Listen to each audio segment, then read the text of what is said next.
Hey everyone, welcome to the Sackhoff Show. Happy Tuesday. I am your host, Katee Sackhoff. Thank you so much for being here on this beautiful, beautiful Tuesday. Before we get into who the guest is, which I'm so excited about, and I think you will be too, I want to remind you all to stick around for the Hindsight, where we talk about the guest and get into things that are going on in our lives, myself and my producer, Jeph, and it's quite a fun time.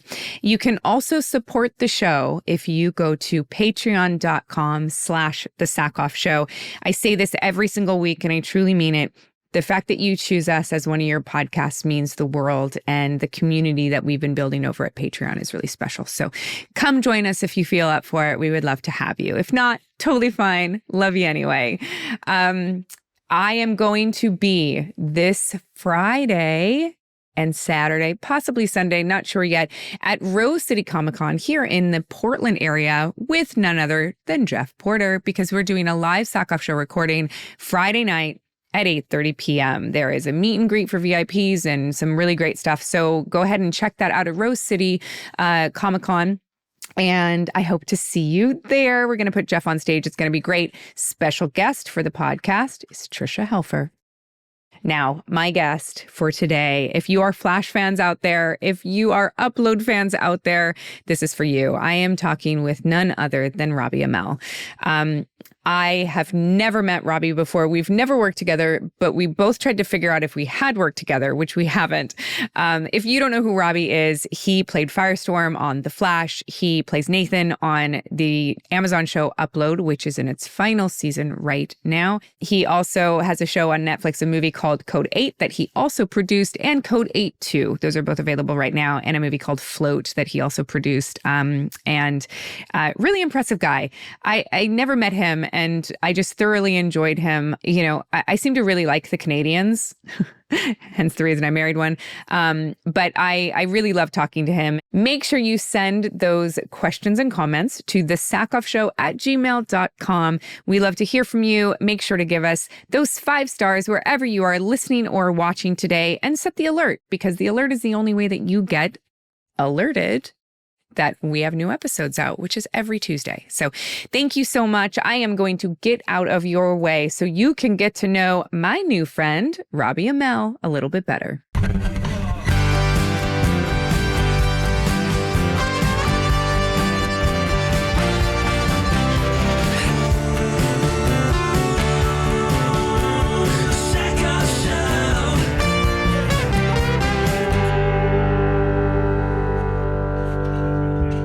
Hey, how are you? I'm so good. How are you? Good, thanks. Oh, it's nice to meet you. You too. Yeah, I'm actually surprised that we have never met. I had the same thought earlier. Yeah, I was racking my brain trying to figure out if we have. I met Steven briefly, but then I was like, no, we've never met. I know. I was thinking the same thing. I'm like, it's very surprising we haven't at least bumped into each other and had the, oh, so nice to meet you. But no. Yeah, I know. I don't get out much. If I don't have to leave, I don't leave. You're preaching to the choir over here. Like, every time we move into a new house, I'm like, how can we make this house exactly what we want so we never leave? Yes. Come to me. Yeah, exactly. And so much so that a few years ago, like 4 years ago, was doing a Hallmark movie. And the hair and makeup department was telling me, because our daughter was about to be born, and they were like, are you going to post pictures? And I was like, no, I don't think so. I think we're going to try and figure out how to not do that. And they said, if you're looking for people to model after, look at Italia and Robbie. And I was like, really? Yes, because they had just worked with Italia. So they were like, you need to look at the way that they do it. She's very good. Yeah, she's got the little emojis she puts over his face when there's something she wants to share. And yeah, I mean, it's been great for us because, as you know, there's some crazy people out there, and it's fun to share things that we do with him, but we'd rather people not know exactly what he looks like or who he is or how to find him. I know. And we always get the people that are like, I don't understand. Just don't post that. And I'm like, well, it's my entire world. Yeah, exactly. Plus, like, people forget that a celebrity's Instagram isn't just for the public. It's also for their close friends, like most people's Instagrams are normally for. Yes. And, I know some people that have a private Instagram, and I can barely run one Instagram. So, I feel like most people are just posting for the people close to them. It's just yeah, absolutely. When your name came up on the list of people to talk to, I cannot tell you how quickly I jumped. Oh, thank you. I love Upload. Thank you. So do I. I hope it doesn't sound egotistical, but I love my show. If I wasn't on my show, I'd be so pissed off and I would hate watch it for sure. But like, I'm such a huge Greg Daniels fan, and I'm such a huge fan of the rest of the cast, and it's been such a great experience, and I love it so much. But it was one of those shows where you were so excited to get the script and see what the next new weird thing you were doing that episode was going to be, or that day. Yeah. I found it, and I don't know if I found it during COVID or it came out during COVID. It landed right at the beginning of COVID. Yeah, because that's when I found it. And I was like trying to stay in shape for a job, and I would just walk on a treadmill like all day long, just like desperately like waiting for them to be like, okay, we're coming back now. And I found it and I just loved it. Oh, thank you. Thank you. Good.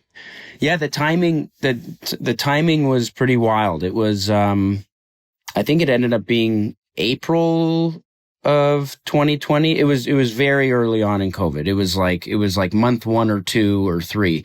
And, everybody was locked inside their house. And what has been really nice is some people have come up to us and been like, this was something that really helped me get through a shitty time. And that feels really nice to hear. And the world was pretty much in shambles. So being able to bring a little bit of levity or laughs to people while they were stuck at home was very cool. Mm-hmm. It's been a blast. The crazy thing is, it's a show that has gone through a pandemic, strikes.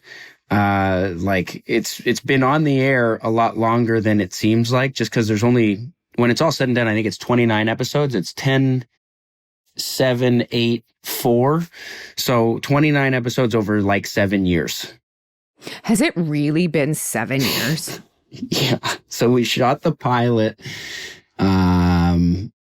The first season aired we shot the pilot, and it took them almost a year to pick up the show because there was a regime change over at Amazon. Mm-hmm. Nobody wanted to say yes to the show because it wasn't their show. Uh-huh. They finally said yes.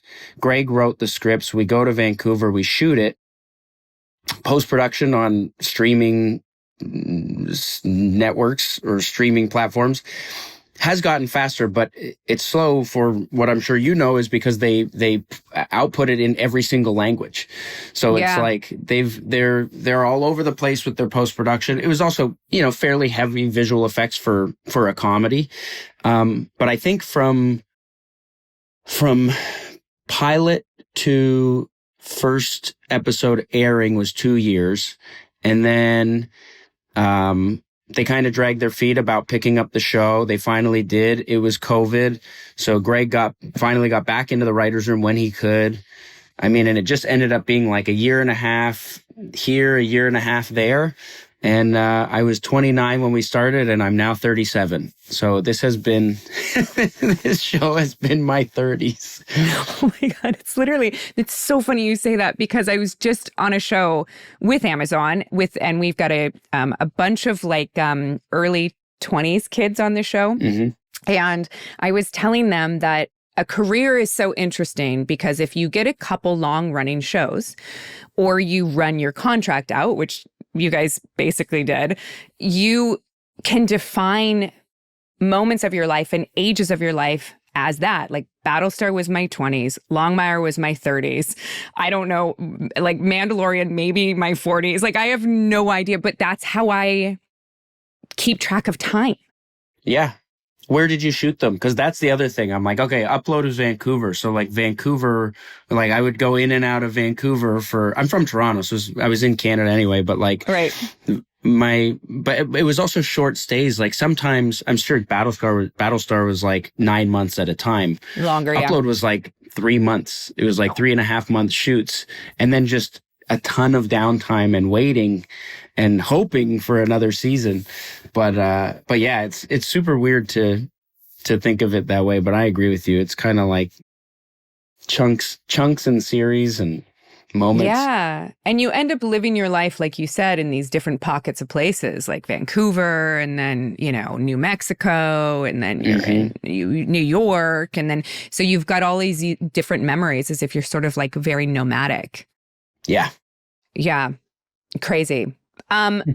So when you first read the script and you first saw Nathan, his growth has been really beautiful because he started out as like this like self-absorbed narcissistic guy, or at least he has tendencies that way, and ultimately those are fair. That's fair. Is that a fair assessment? Okay. Because then he has this intense vulnerability and this relatability that ultimately comes out throughout that first season and then ultimately the seasons subsequent after that, and makes him such a lovable guy. Was it rewarding to track that growth over the 4 years? And was that something that was important to you guys the entire time? Yeah. When I first met with Greg on the project, I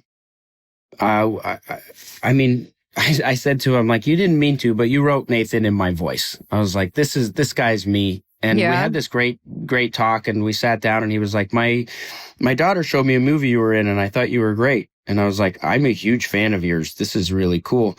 And I ended up cold reading like 3 scenes, doing the 3 scenes he had given me. We met for like 45 minutes, and it was the best audition I've ever had. And I left, and I phoned my agents. And I don't know about you, but I never think an audition goes well. I'm always like, well, I'll never work again. That was terrible.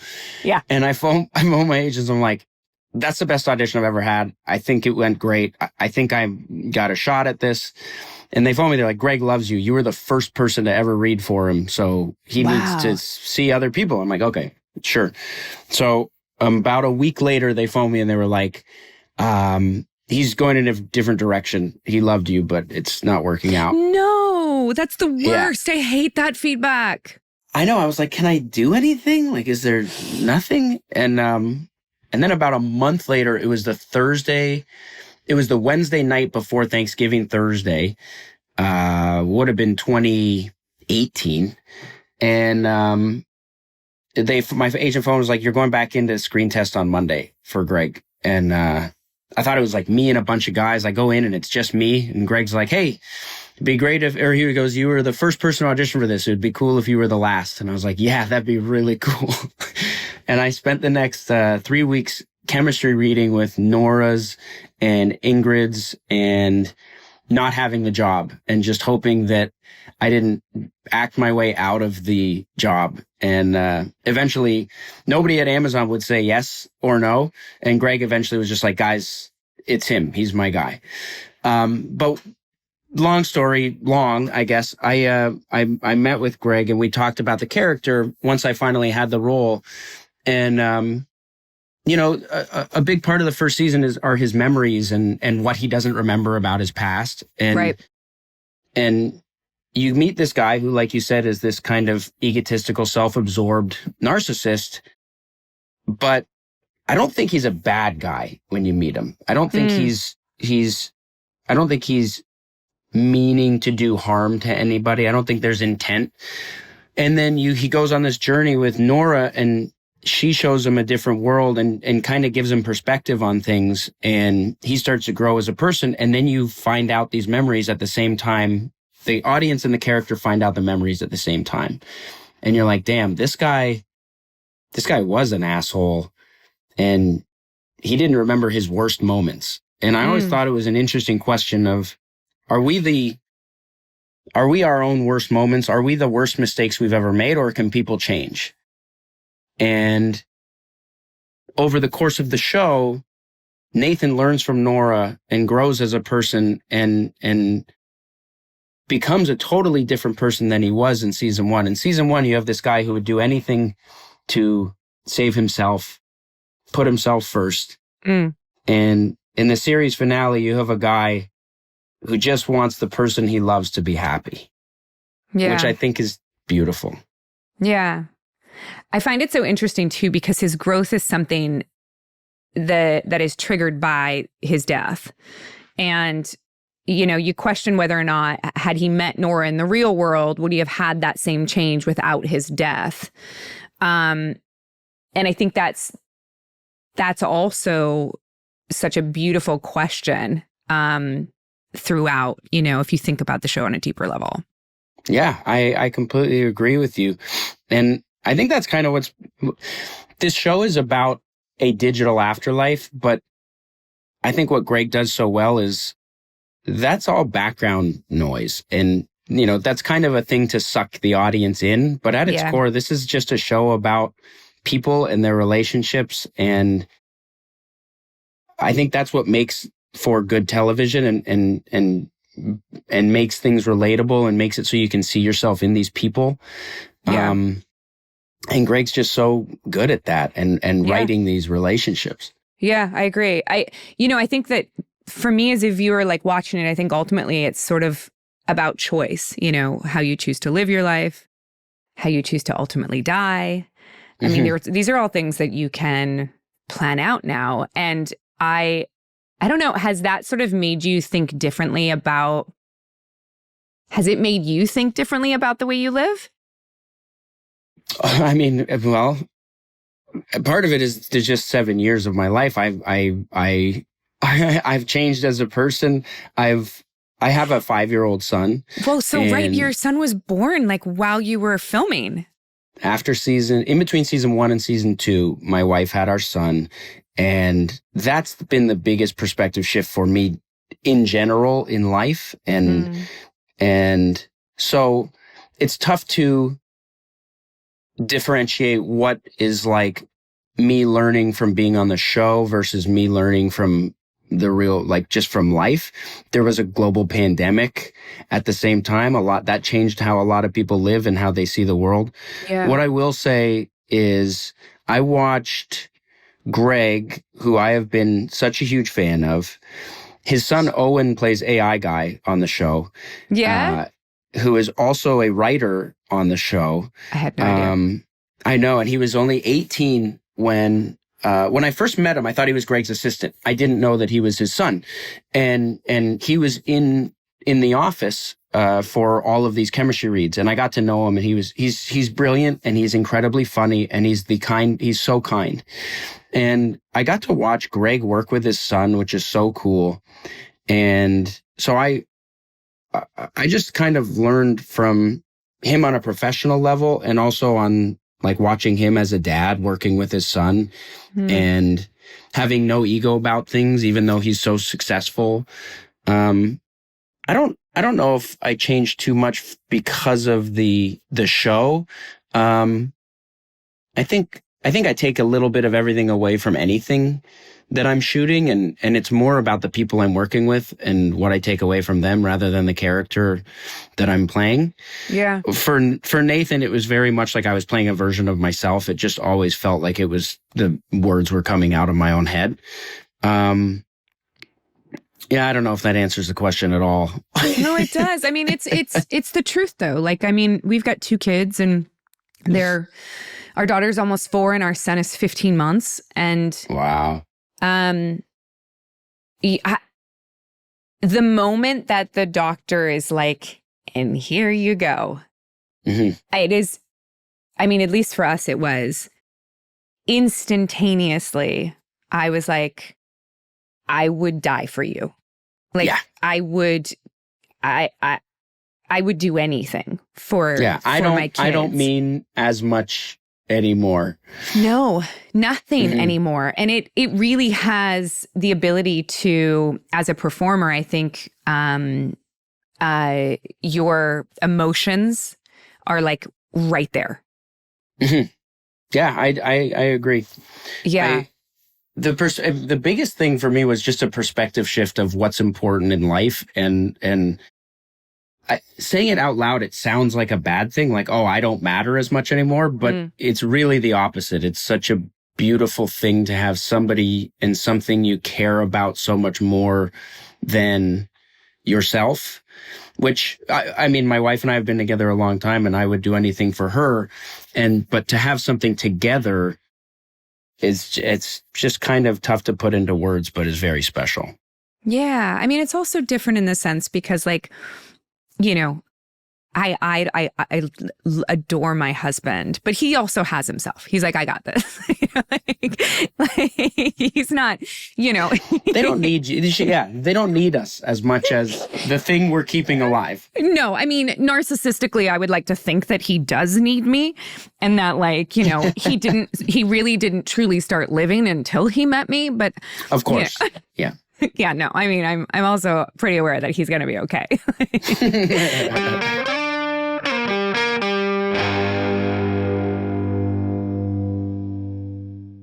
This show is brought to you by BetterHelp. Okay, guys, let's be completely honest for a second. How many of us have unloaded our deepest problem onto the wrong people?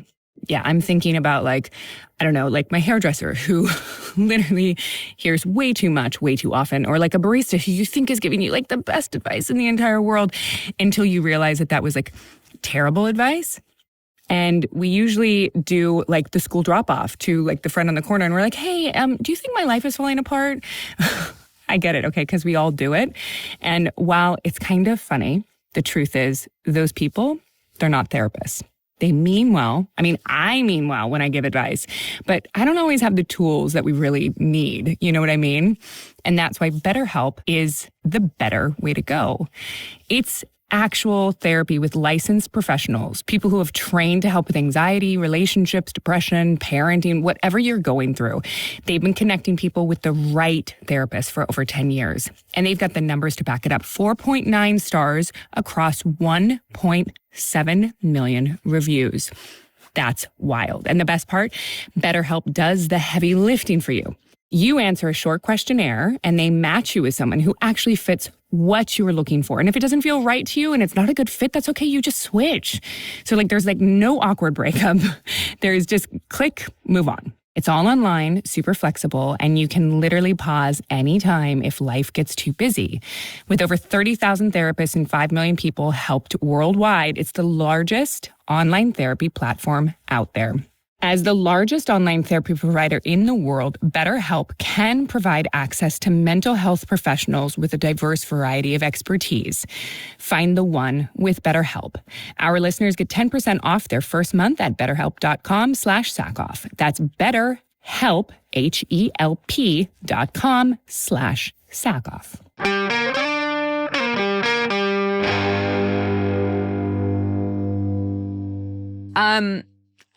Has that sort of made you look back on your childhood and growing up in Toronto? Do you look back at your childhood a little bit differently now that you have a son? Oh yeah, I've like it's brought up different conversations with my mom and dad. I have a surprisingly great memory from my childhood, and it really pisses my sister off because she's 2 years older than me, and I'll talk about like the first like condo we all lived in as a family, and she's like, how do you remember that? Like, what? This is ridiculous. And I just remember certain things just stand out for me, and I loved my childhood. My mom worked her ass off to give my sister and I everything she could, and even though we didn't come from much money, and my mom and dad separated when we were young, but they stayed friends and never made it, you know, hard for the two of us. I just had great parents and a great upbringing, and you know, it's brought up different conversations with them of how they did things, what things were like, and everything is like, take it not with a grain of salt, because it's not like small bits of information, but everything has evolved a little bit over time. And you know, I don't know, I guess it's like trying to give him everything that I had that I loved about my childhood, but also doing it in my way and my wife's way, and mixing her childhood with my childhood, and, you know, her values and my values. But we already knew that those were things that worked well together before we had a kid, but it's just really fun. And I honestly, I didn't love the baby phase. My wife and I were both like, could do without the first year. You're just keeping this thing alive. And you're like, okay, well, feed it and keep it happy. And what's it crying about? I don't know, but let's fix the problem. But like every month after a year has been better and better and better and better. And right now he'll be 6 in September, and he's just so much fun. He's got his own opinions on things. You know, when he has a meltdown, it's much less of like a total 5-alarm fire. And it's more like, let's talk about this and figure out what's going on. I can play hockey with him. Like he's getting into things that I grew up on, like Pokemon and like superheroes. And so I'm kind of just loving right now, with him. It's the best. It's really funny when your kid starts to actually watch things that you're interested in. Like our daughter found Superhero High.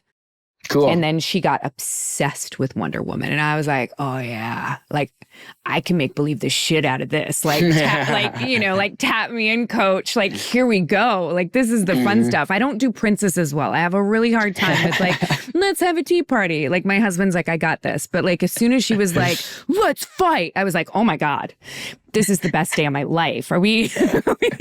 That's awesome. It was pretty crazy, but it's really fun to see. It's just a massive experiment. I mean, ultimately, it really is. It really is. Yeah. Did you ever move to Los Angeles? Yeah, I lived in LA from 2007 to 2021. Oh, okay. So 14, 15 years. Yeah. We moved back. We only moved back to Toronto. I'm from here. My wife is from like 40 minutes north of Toronto. And once COVID hit, we came back to visit because we hadn't been home in a while. I booked Resident Evil, which shot in Toronto. Upload shot in Vancouver. My wife did a show in Vancouver. We hadn't been home for a year. And she was just kind of like, look, it doesn't seem like we have to live in LA anymore. And our family is in Toronto, and it would be nice to be close to them. And I was like, yeah, but it's cold. And she was like, yeah, we're moving back. So I lost. I lost too. We moved to Oregon. Okay. Which is where I'm from, but my husband is Canadian. And he's from like a small town just outside Banff. So like a straight drive up from, Idaho, basically. Yep. And so it's a 10-hour drive for his family. But we had the same conversation. Like once our second baby was on the way, we were like, do we want to live in LA anymore? I don't think we have to. Yeah. It's a bit of an odd place to live, to raise a family too. I think if we had stayed, we probably would have moved out a little bit and found a little more of like just a family friendly area. But we hadn't looked that hard, to be honest, because it was like my son was born, COVID hit 3 months later, and it was kind of like, well, let's figure it out. Yeah. Has your son watched any? Is he old enough to watch The Flash? Kind of. I've shown him snippets. Yeah. He loves to see Cool Uncle Steve as the Green Arrow. He likes when I burst into flames. I have a video from like a Snapchat filter from when he was a kid where you could cover yourself in fire. Yes. And he's sitting at the breakfast table wearing what he calls a no-no shirt, which is just like a white tank top that his grandpa is always wearing. So he's in his no-no shirt and he's leaning back like this, and he's covered in flames, and he's eating something, and he just goes, I'm Firestorm. I'm just like, this is great. I don't even think he could say it either. I think he said Firetorm. But it's like, I keep it on my favorites on my phone. It's such a sweet video. He wants his friends, his best friend and his older brother just watched Scooby-Doo, The Mystery Begins, which was one of the like earlier, younger things I did. Yeah. And they thought that was really cool. So he's just getting to that age where I can dabble a little bit and give myself a little bit of street cred. That's awesome. Did you guys ever have to do any stunts or anything on Upload where it was like very controlled? Yes, Amazon would not like me telling this story, but I got a shard of glass put on my shoulder on season 2 or season 3 finale. There's something going on in my room. I don't know what it is. It's Amazon swooped down and they're like, you shall not tell this. Shut up. There was it wasn't their fault. It was nobody's fault. Of course. We were shooting this scene where the AI guy, it must have been the season 3 finale, has split into a bunch of people, and I'm trying to escape through Lakeview, and I run through a door, and just the way that I hit it, my shoulder went through the glass before the door opened, because there were 2 doors like this, and they bowed into each other. So they kind of stopped when I hit them. So my shoulder slammed through the glass, and then the actual door opens and I run through. And in the scene, you can see Allegra, who sees it happen, like she kind of breaks character for a second. Like, oh no, that shouldn't have happened. And then she kept going. And I come running through, and one of the producers rounds the corner. He's just like, how bad is it? And I gave a little check like this, and there was a shard of glass sticking out of my shoulder.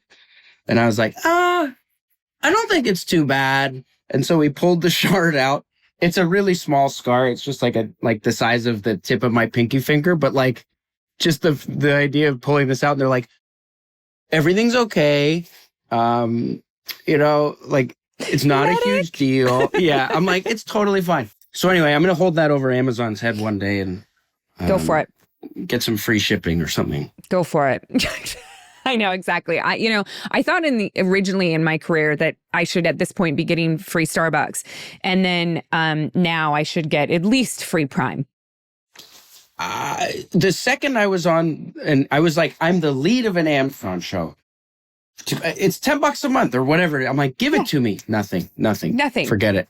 No. Like an invite to the wedding, like something, you know what I mean? Yeah. They're like, we pay you well enough. You can afford your Prime.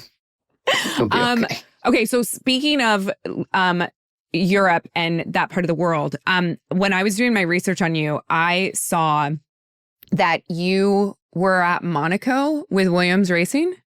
Mm-hmm. Yeah. It's the only thing I want to talk about. And I said to my producer, if we talk about Formula One for an hour, do you think that's okay? He was like, try not to, Katee, try not to. It was very cool. My wife and I got into Drive to Survive during COVID, like millions of other people. And one of my friends was like, I heard, or he was just like, my aunt works for Williams. And I was like, oh, that's cool. He was like, if you want to go to a race, let me know. And so my wife, my sister, and her husband and I, we went to Montreal for the Canadian Grand Prix, and we had a blast, and we got to know a bunch of people at the Williams team, and they brought us down for the pit walkthrough, and we met the drivers, and it was cool. Awesome. It was so great. And then they were like, hey, where are you going? What, like, we wanted to do one race a year. And they're like, what are you thinking for next year? And we're like, oh, probably something easy, Miami or Austin. And they were like, those are actually really difficult races to bring people to because they're so huge because they're only like 2 American races. They're like, how do you feel about Monaco? And I was like, yeah, I feel great about Monaco. Straight to Monaco. That would that would be like the race if they were like, what do you want to where do you want to go? I would be like, Monaco. I mean, come on, you kind of have to. Barely watched any of the race, by the way. You're on a yacht and you're like watching the race on a TV. So it's a bit of a tease for the actual race, but like it was, I had never been anywhere like Monaco. It was so cool. We made a family and friends trip out of it. 12 of us got a house, in Cannes. It was during the film festival. We met up with some people. We turned it into like half business, half pleasure. And we go into Monaco for the race. And first, actually, we went for qualifying first. And we had such a great time that they invited us the next day to come out. And I was like, I'm really sorry. I'm with like 10 of my friends and family. I got to hang with them. And they were like, bring them. And so I'm the dick that shows up with like 10 extra people to the Williams Racing, Gulf Oil yacht. And it was so cool. Everybody there is awesome. The city is so wild because you're looking at it and everybody's on their balcony watching the race. Yeah. The balconies are so full that it looks like the apartment should just fall over. Cause like, you're like, how can this support the thousands of people that are all on the, it's just pretty wild. The sound is great. When the race is over, you're walking the streets, which is where the race, like it's the street track. So you're like, you can see the tire marks on the road where you're walking. It was awesome. I would love to go back. It was super, super cool. You should go for sure. Yeah. No, I'm working on it. Amazon's a sponsor, so there you go. I'm assuming that at some point I'll force that to happen. Yeah. We've only been to Vegas, and we're going again this year. Vegas is cool. Vegas is cool. And the thing that surprised me the most, and I'm curious what surprised you the most, but I knew how fast the cars go. Like, I mean, I understand speed. Like, we all do. There's nothing like it in person. Like in person, I was like, oh my God, like this is insane. Like they're literally and the sounds gone. Are so good. And the smell. Yeah. That little chunks of tire all over the, like that was the other thing. Walking through Monaco, you're like, look at all the tire. There's tire everywhere. These things, like they just rip up the rubber. It was, it's so fast. It's so loud. It's so fun. Did you see F1, the movie? Not yet. We've been trying so hard to go, but we can't. See it in theaters before it's get away out. From our kids. Oh yeah, that's tough. That's tough. I literally saw it while I was away shooting because I was like, oh, I don't have a child while I'm shooting. I can go see a movie that's not like, the Bad Guys 2. Yeah, exactly. It's cool. It's worth seeing. It's worth seeing in theater. It's big and awesome. I want to see it in one of those theaters though that like. The D-box? Yes. Like, I do. I want it. I want, like, the whole experience. Like, if there's a scene where, like, it's raining, I want someone to splash water on my face. Like, I want to feel... Have you been to any of these D-box movies yet, though? No. Okay. I don't know anything about it. Prepare yourself. My wife and I took our son to see Cat. What's the Cat movie? Cat. Oh, there's a cat. It's a movie. It's based off a book. Yeah, Cat. Oh, he's gonna rip me apart for not remembering this. They're based on 1 million books. There's a ton of books. Oh my God. But anyway, we went to see it. It's a cartoon. It's animated, and these things throw you around. I thought he was gonna get flung off. I thought he was gonna land 2 rows in front of him. My wife, I took a video of us like this because you won't believe how aggressively you are being. I couldn't believe it. Like there's a scene where the cat, they're in like a shopping cart and it's flying around, like the opening scene of Jackass, and like everybody in every adult is just like, what the fuck? Oh my God, I want to do it even more now. Just prepare yourself, like bring a neck brace or something. It's a lot. Oh my God. Well, the only thing we've had an experience like that is at Universal Studios, like the Kung Fu Panda experience, like the seats, like, so I was like thinking that, like it just kind of rumbles. No, it's aggressive. It's super aggressive. However aggressive you think it is, it's way more. Because you're like, no way, it's for a child's movie. Who cares? No, wrong. Do you have to sign a waiver? You should, but I don't think so. Like, does anybody in here have a heart condition? Oh my God, that's amazing. Oh my God. I want to talk to you a little bit about producing, just because I absolutely love it myself. And how was it just a natural progression to your career and sort of, you and Steven together sort of side by side in this industry? Was that a natural progression, or was it something that you had to be like talked into doing? The real person behind it is my buddy Jeph Chan, who directed Code 8 and Code 8 Part 2. he and I got set up on a general years before in LA. We were both at ICM at the time, and one of the agents just knew both of us, and he was like, look, you guys should meet. Jeph had just done a short film for Call of Duty that he thought he was getting sued for, but because he was like, he remade the opening title sequence for Call of Duty with live action. And, hey, why not? I know. And then he got a message from from Activision. He's like, oh God, I'm getting sued. And they were like, we love it. We want you to come down to LA. So he came down and, we met, we had a beer, and, we tried to work together for a while, and date conflicts kept getting in the way. And he did this movie that didn't turn out the way he wanted it to.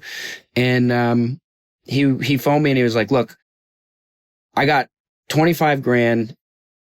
If you put in 25 grand, I can make something really awesome, a short film. I think we can use it to try and make a feature. What do you think? And I was like, well, what's it about? He's like, I don't know yet, but it'll be sick. And I was like, okay, let's do it. And that was our Code 8 short film. Steve was supposed to be in it, but he was shooting Arrow because we had to push a little bit.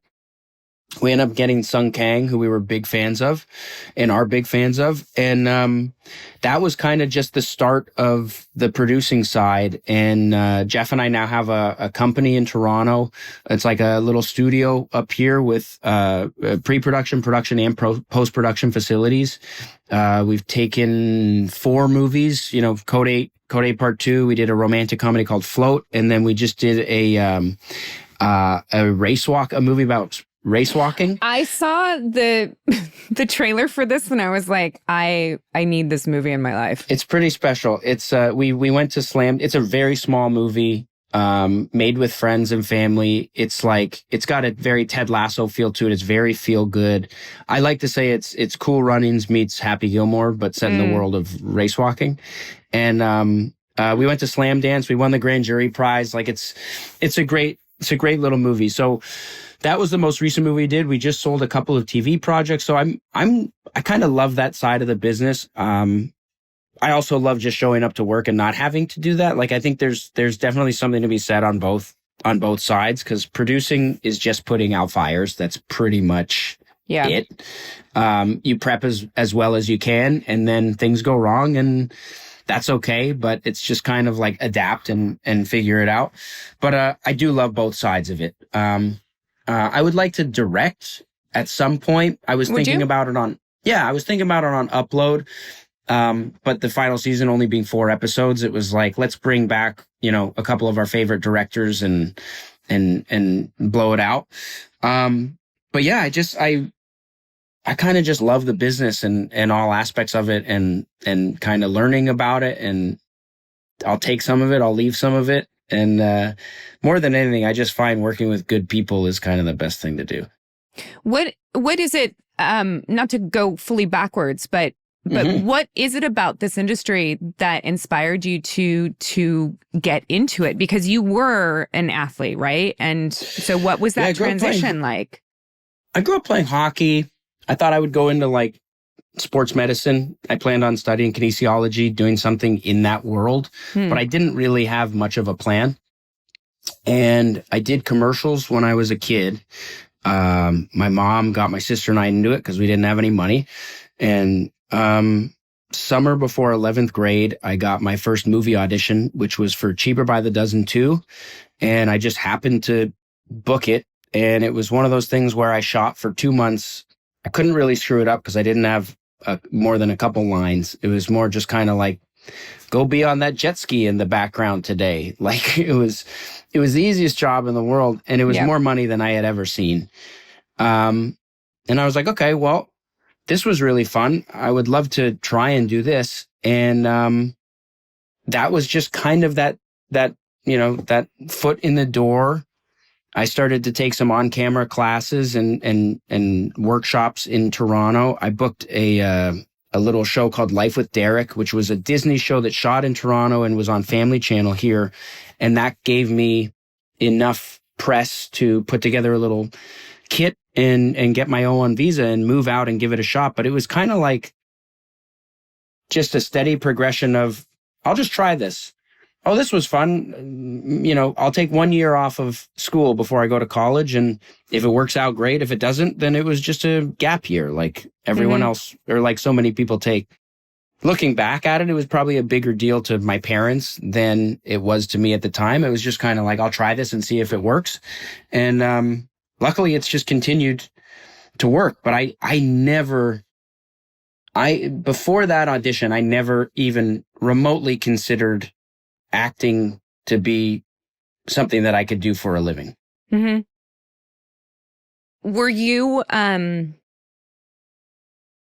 Were you laughing a lot as a kid? Like, were you humorous as a kid? Is that because your timing is impeccable? Oh, thank you so much. My dad is very, very funny. Yeah. My dad is a very funny guy. My mom gets funnier as she gets older, but I feel like I feel like all people do if like you get to a certain point where you're just like, well, it may not be on purpose. Yeah. But she's getting funnier. You know where I learned a lot of my comedy and timing was I did a show called True Jackson VP, and it was a Nickelodeon show, but it was a multi-camera comedy, and it was created by a guy named Andy Gordon who wrote on Frasier and Back to You and came from big network television.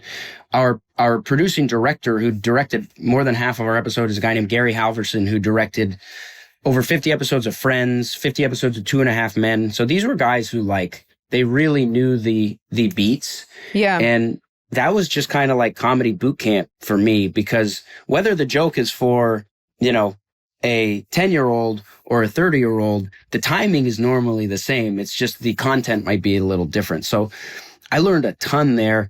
I also grew up, I started watching Seinfeld at a young age. Like I just kind of love that show. And it's not to say I didn't watch, you know, kid stuff like Power Rangers and Dragon Ball Z and stuff when I was a kid, but I always loved Seinfeld. And I think I maybe learned some of the timing from sitcoms as a kid growing up.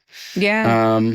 But I love it. I think that it's comedy scary because it's black and white. It's either funny or it isn't. Like drama, there's like, you know, there's a bit of a gray area. It's subjective, but like comedy, it's like it either works or it doesn't, which is exciting. And I think it's fun to try and find comedy in drama and find drama in comedy and work, you know, kind of both sides. I think you take a show like Breaking Bad and it is not nearly as good if it doesn't have that comedy element to it.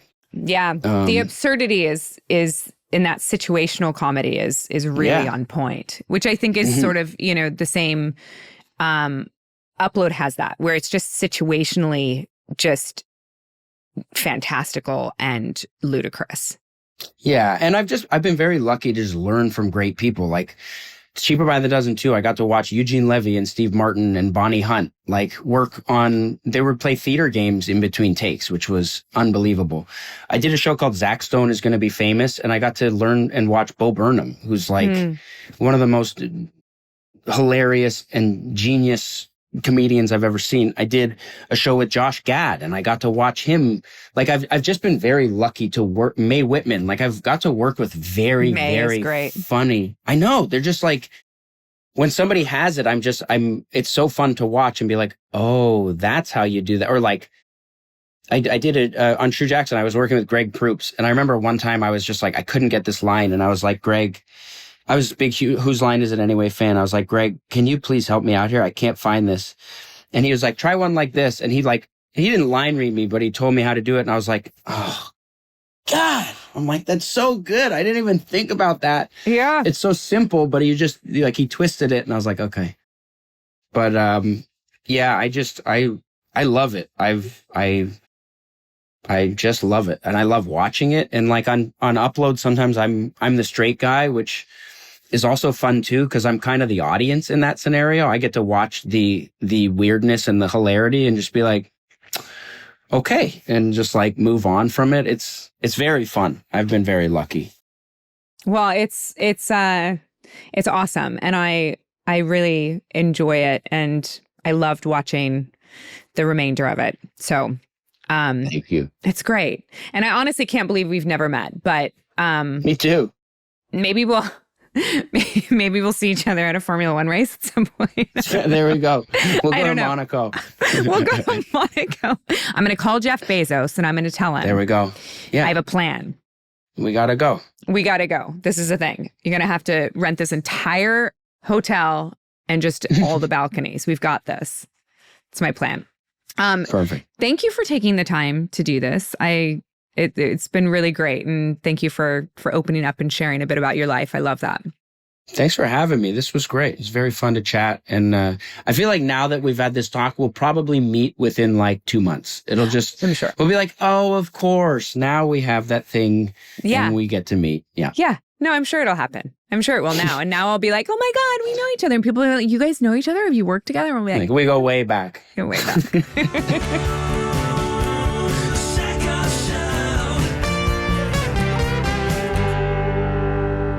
Hey everyone, welcome to the Hindsight. Thanks for sticking around. You're about 5% now, and we love you. Don't we, Jeph Porter? We're up from 5 to by the time we get at the end, that's where the 2% are. That's where the 2%, the 2% is. Somebody reached out and asked me if I wanted to create jerseys for our 2%. And I mean, there's a world where that could be kind of funny. Just starting a team. Just start a league. A league. I don't know what I don't know what our specialty would be. I do like the idea though of like at conventions there just being a whole team of people in 2% jerseys walking around. I mean, they can just find each other. Kind of cool. I mean, no offense to your fans, but I don't know how many of them are pickup basketball types. I mean, Jeph, you got a lot of military fans, so probably. There's a lot of people out there on our team that could, in fact, Robin and I were thinking about actually doing another Spartan race, but as a team. Oh. For charity. That sounds. Would you do it? Me? No, absolutely not. Not even going to pretend. No. Not even if you walked it? How long of a walk is it? 3 miles. Oh, 3 miles? Yeah, I could walk 3 miles. Yeah, but you also have 26 obstacles. But you can fail. If you're doing it, you can fail those obstacles. If you want to not do the obstacles, you just do 20 burpees. Now, can you walk around them or? I mean, yeah, but you have to do the burpees. But you could absolutely, Jeph, please. If you trained for a month, you could do a Spartan race. Like, yeah. I mean, for funsies. You just got to pick up heavy shit and like move it around and stuff. And like, there's a lot that you could do. You could throw a spear. How hard is that? I mean, I missed it, but it's fine. All right. Well, let's keep the door open, but no promises. That's all I want to say. That's all I want to say. Let's keep the door open. You never know. Yeah. Yeah. Sounds fun though. Here we are again immediately. Last week we were immediately doing a Hindsight right after the interview. You're still wearing the same shirt. No, I changed. No. Oh, I'm sorry. Yeah. Same shirt because now we did Brandon. Same shirt next week's as guest. Robbie. Same shirt as Robbie. Yes. Yeah. He's wearing the same shirt as Robbie, and you just took a very, very important bathroom break. And now here we are. Oh my gosh. This is probably one of the shortest interviews we've ever done, Jeph, because I had to go to the bathroom so bad. Yeah. That I was like, I cannot continue. And not because you weren't enjoying the conversation. No, there was at least another 10 minutes there. Yeah. He was great. You guys were getting along fantastic. Just like everybody this week we've reviewed or recorded with, you've mentioned how nervous you are before you go in. How do you feel now? It's fine, of course. Yeah. But this is what happens to me before every audition as well. Yeah. This is just what happens. I am super nervous right before, convinced I'm going to bomb, convinced I'm going to get fired. And then usually my husband says, if it doesn't go your way, it wasn't meant to be. Right. In this situation, what he says is, if it's terrible, you don't have to air it.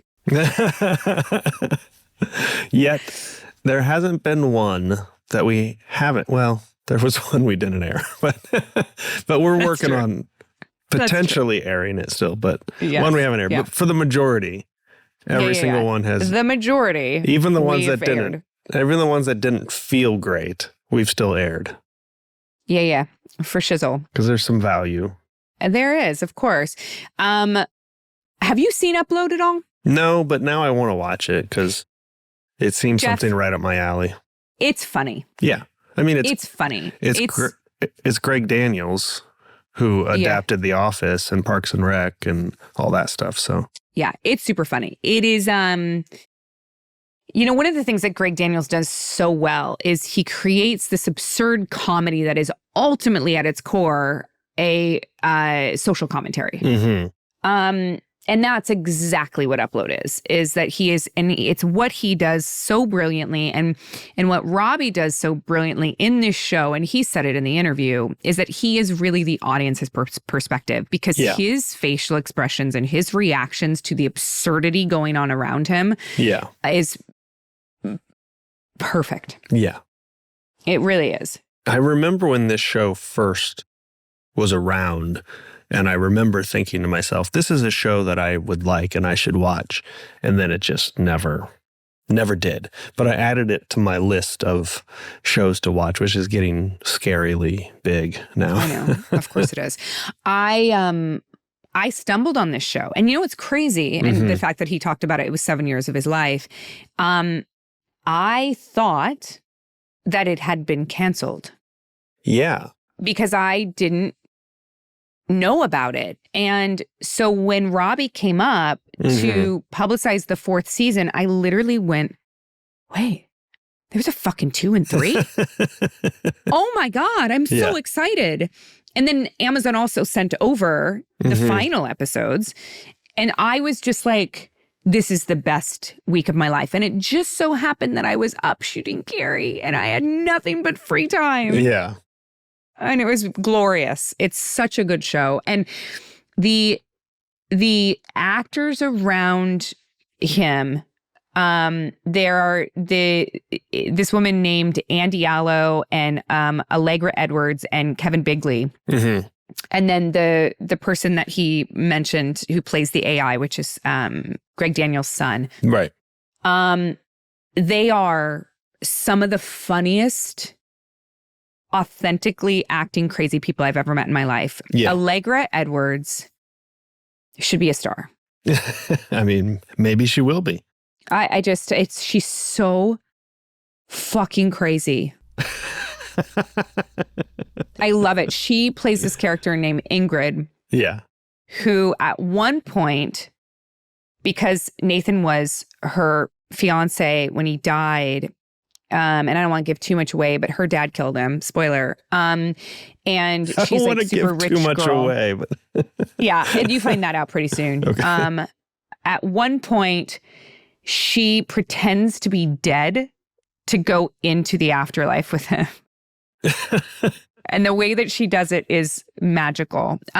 You just have to watch it. I think that I would love to work with Greg Daniels. I just would love to work with him. It's got a lot of Good Place vibes to it from what I'm hearing. I haven't actually watched it, but funnier than The Good Place? Yeah, I mean, I've never watched The Good Place. Oh, but you have a judgment on it. I've seen the heaven and hell trope before, which I think to me like bores me a little bit. But I think this was a really great way of doing the same thing. Yeah. But basically what happens is when people die, you can save your consciousness on a microchip basically and put it into an afterlife computer. So you basically continue to live without a body. Yeah, I think it's interesting though because Good Place was created by Michael Schur, who also worked on Parks and Recreation, which Greg Daniels also worked on. And I believe Michael Schur also worked a little bit on The Office. They were both Maybe there like was just SNL. A lot of like existential conversations about what comes next. Yeah, I think that when you're working, they both worked on SNL, so maybe SNL got them to a point where they were ready to talk about death. Oh my God. See, this is why I need you in the interviews, Jeph, because that would have been a really funny thing to talk about. Yeah, well, I mean, You can always pipe me in whenever you want. I'm listening, so. Yeah, that's true. But I should start doing that. But you have such a good rapport with them, so. Yeah, I mean, it'd be interesting to see what people would do. People would be like, whoa, what's Jeph doing here? See, I think I bring, though, what makes your show different than other people's shows, and what I would bring what I'm saying is a detriment, is there's plenty of content out there where people are asking, like, nerdy questions about nerdy things.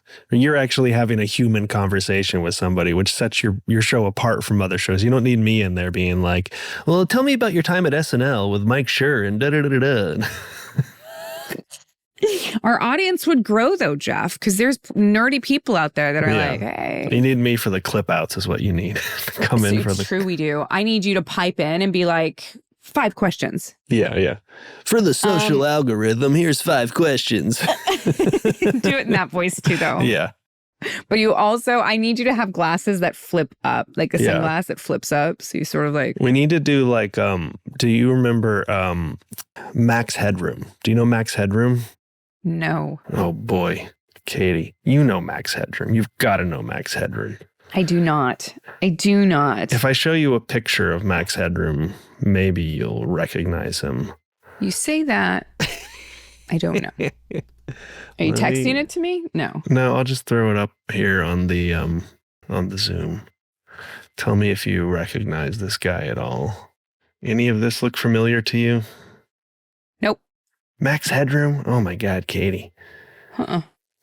We didn't have a TV in the 80s, man. We had like we had a box TV with like, 3 channels. I didn't have this either, but it's just a cultural thing. Also, like, do you know in Back to the Future 2 when he goes to the Cafe 80s? Yeah. Oh, yeah. And there's like the Ronald Reagan that's like on the TV. It's like, welcome to that. They're sort of making fun of Max Headroom in that. He was this cultural icon of the 80s, but the whole idea of it was... Is he alive still? Not necessarily. It's very similar to Upload, actually, but from the 80s. And it starred the guy who plays the dad in Honey, I Shrunk the Kids. What's his name? Matt Frewer. Yeah. The idea was he was like an ad executive and he got in a car accident and they upload his brain to this computer. So he's like the ultimate like pitchman, and it's sort of a dystopian thing. It was like a BBC like made for TV show that then they turned into like an American MTV thing where he would just like introduce music videos. Right. And so it was like this thing where they were making a commentary about consumerism, and then it just turned into that. Oh my God, I love the fact that in the 80s, they were already making commentary about the consumerism. Yeah. And it led to this famous thing called the Max Headroom incident, which happened in Chicago. Couple of stations, one of them being the WGN station I used to work for, where somebody, and they still don't know who did it. It's this crazy mystery where this guy used some kind of a power to break into the signal of both WGN and the local like PBS station. Whoa. And it's just this creepy shit where he's wearing a Max Headroom mask and he's just like in his garage and he's like saying creepy stuff. And at one point he like pulls his pants down and is like smacking his ass with a fly swatter. Oh my God. And they can't figure out. To this day, nobody has ever figured out who it is or how it happened, because you would have to have like a crazy powerful antenna to be able to override the signal for these stations back in the day. I can't believe that somebody hasn't done a documentary about this and a deep dive trying to figure out who did it. I think people have, and it's just like, there was like some Reddit post where somebody talked about it. It's claiming they knew who it was, but it's just never really been solved. It's crazy. Interesting. Anyway, that's a whole other tangent. I'm curious to find out what Robbie's going to do next now. You know, it sort of sounds like he's going to produce a lot more. Yeah, I'm really loving his whole thing about Code 8, which I've never seen, but I want to check out. But how they just sort of made that, then it got picked up by Netflix, and then they made a sequel, and now they're just making these other movies and stuff. Well, and I looked on his IMDb, and one of the things I wanted to ask him about before I had to pee was that it looks like that TV series, Code 8 TV series, has actually been greenlit. That must be very popular. I've never heard of that movie before, but I mean, it must have fans. If you're a Code 8 head, let us know. There you go. Let us know. I think we should say goodbye to these folks over here, Jeph, and go into our post-show mail sack Patreon section. Okay. Just want to remind you guys, if you're in the Portland area, that we're going to do a live show this Friday at 8:30 p.m. So go to the Rose City Comic Con website and look at your tickets. There's going to have merch there. It's going to be a whole fun deal. So make sure to come and see us. Jeff's coming to Portland for the first time. Yeah. Come to Portland. You guys, there's so much fucking good food here and the weather's great. Yeah. Let me know what I should do in Portland. So much, Jeph. Bring your hiking shoes. Cool. I like hiking. I do. I like waterfalls. I just don't like obstacles. We should all go to dinner one night, actually. Yeah, as long as there's no obstacles, I'm good. Well, let me see where I'm going to be. Let me see if I'm going to be here on should we say goodbye? Thursday before Portland Comic Con. Yeah, if you guys come in Thursday, or are you going to come in Friday? What are you going to do, Jeph? The fans want to know. Should we say goodbye to these people and then offline you and I will discuss do this in the Patreon. Yeah, we'll because the patrons care. Yeah, patrons will give away like addresses and itineraries, exact timing where they can find us. I'll tell you all my favorite haunts in Portland. Yeah, okay, you guys, this has been real. We will see you next Tuesday, and that's what's up.